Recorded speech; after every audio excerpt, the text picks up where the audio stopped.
I saw that tech, and the new Moto 360 was still announced, and I'm still stuck with my first gen Moto X. Now the new Moto X brings a lot of improvements, but it comes with a more or less very high price. And now this Moto 360, the first generation, costs about 149 bucks. That's quite a nice deal if you can still find it. So is it still worth it? Well, first of all, the OS. A couple of weeks ago, it wasn't so surprising. It dropped frames every now and then. It wasn't smooth. The battery was crap, as you may know by my many complaints. It wouldn't last from 5 AM to 7 PM, which is basically my school day.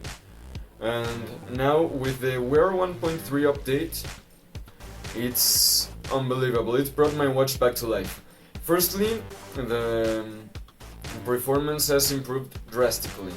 It's super smooth, it drops almost no frames, although it still takes a while to load apps on the watch. But hey, who uses apps on a watch?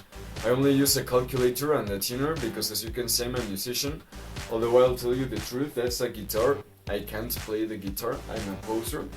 I play bass, so I use the tuner for my basses, and I use a calculator app. They do take a while to load, and that's a bit embarrassing when I'm trying to show it off to my friends. So the conclusion is that I shouldn't be a show-off. Now, besides that, the performance is pretty nice, and the battery life, unbelievable. Compared to other watches, it may be meh, but compared to the previous versions, software versions for this watch, it's unbelievable. The battery will last from 5 AM to about 9 to 10 PM with ambient mode on a single charge. Now that's more than enough for me. I have battery all day long, and ambient mode on is fantastic. Before it wouldn't even last from 5 AM to about 4 PM without ambient mode on. Now with the new software, it lasts a lot longer with ambient mode, and ambient mode is unbelievable. I know I may be exaggerating with the unbelievable, but it's pretty damn good.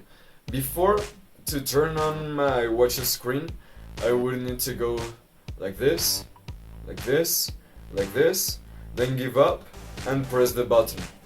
Now with the update, with ambient mode I can be driving and just tilt my wrist, and the ambient mode will be on before I turn the wrist, so it is always on when I need it to be.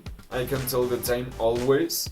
Super nice, and it does an awfully good job at detecting when I'm looking at it and when I'm not. If I have it like this, it has ambient mode on. Tilt it just like this, and the display turns on completely. Now that's amazing. It really made my watch so much easier and a pleasure to use. And the battery life, as I said, is unbelievable. A thing that I have had trouble with is the microphone. I don't know if it's the mic's issue or WhatsApp's. I'm guessing it's WhatsApp's problem, because the translator works unbelievably well. Usually when I'm trying to answer WhatsApp messages, it won't work, and I have my watch on 2 languages, my phone on 2 languages, English and Spanish. So usually I have to answer conversations in Spanish or in English. So say I'm talking with Sahen on WhatsApp, and I want to answer via voice dictation on WhatsApp. So I'll start talking on English, and it will mess up the English, magically turn it into Spanish words, which make no sense, and send it. And the same happens when I'm using it to talk in Spanish. I start talking in Spanish, and it thinks it's in English, and it will make words that have no sense and no coherency in the messages. Another thing which is absolute crap, well, the only thing which is absolute crap, is the heart rate sensor. Now, it uses a green light heart rate sensor, which is ridiculously terrible. it will never work. I can tighten the watch strap as much as I can, press the watch against my arm, and it still won't get a reading of my heart. I can be at the gym pumping iron as always, and have my heart beating as hard and loud as it possibly can, and it still will not get a reading. It doesn't matter how tight I have it, how loose I have it, it will just not work. And that's super annoying, because I used to have Google Fit turned on and it gives you a summary of your activities. I usually go to the gym about an hour and a bit at 6 a.m. So I'm at the gym 6 a.m, leave the gym, and it says that I have no activity. And that is terrible, because my watch isn't appreciating that I'm trying to stay in shape, and the watch is saying that I'm not working out hard enough. That's terrible. So if you want to use it as a fitness tracker, you should get the new version. I think there's also a sport version coming out with a nice silicone band, and Motorola is bragging that the new heart rate sensor will be the most accurate. If it's the same as this, it will be crap.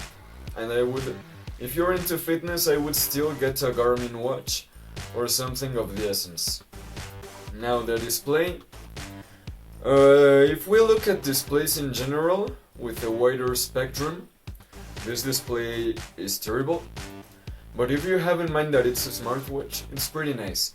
Now, you can tell the pixels apart if you try when the display is on, although when the display is in ambient mode, it's way easier to tell the displays apart, and that usually happens if you have a very thin second hand. You can tell the displays apart very easily. But hey, who cares? You aren't gonna consume any media on this device. You can watch YouTube videos, but who would? The battery would last about 3 minutes, and they won't look half as good as your phone.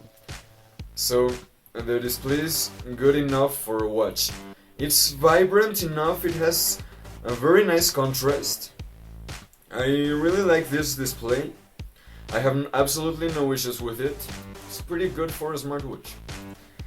And it has a flat tire, I'll tell you the truth. I don't care about the flat tire. The issue is pretty much resolved if you use a dark watch face like I do. There you go. And I'll tell you the truth, in about a week you'll stop even noticing it. And that's the sacrifice you have to make for these thin bezels. Look at all the other round watches who don't have a tire or anything. They have way thicker bezels. So it's a compromise which Motorola made in order to have very thin bezels. It's your decision to decide if it was worth it or not. Now the strap is very nice. I hated it at first. I was super convinced that I was going to get either a steel strap or swap it all together for a silicone black strap. But, well, I'll be honest, I fell in love with this strap last week. I can't tell if it's brown or gray. Sometimes it looks brown, sometimes it looks gray. But it looks very great on this watch. It's super soft, it's very comfortable. I really like it, although if you're washing your hands, it will stain a bit with water for just a little while. So, this Moto 360, it's a pretty damn good device. The performance is good. The battery life is just enough, it's just perfect, it's on point. I'm still worried about updates. Yes, Motorola may have been able to update this device to 1.3, although it did come with a delay. While all of the watches got it on a certain day, us Moto 360 users had to wait a couple of days to get the update, but it was worth the wait. It brought our devices back to life. And if you really aren't worried about your device being obsolete very soon, why not? And still, I'm worried about the Texas Instruments processor. Who knows if it will be able to handle the newest Android Wear version properly.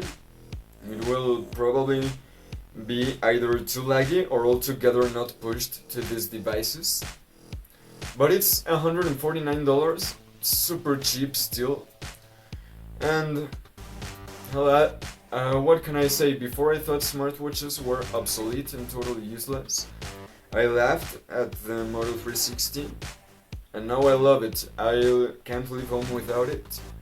And bear in mind that I just started using it about a month and a half ago, so it still was an old device when I first started using it. It was my father's, and the performance wasn't as I would have expected it, but now it is. So with this new update, I'd say the Moto 360 is worth your $149 if you don't want to spend the extra bucks on, say, the Asus or the new Moto or the new Samsung.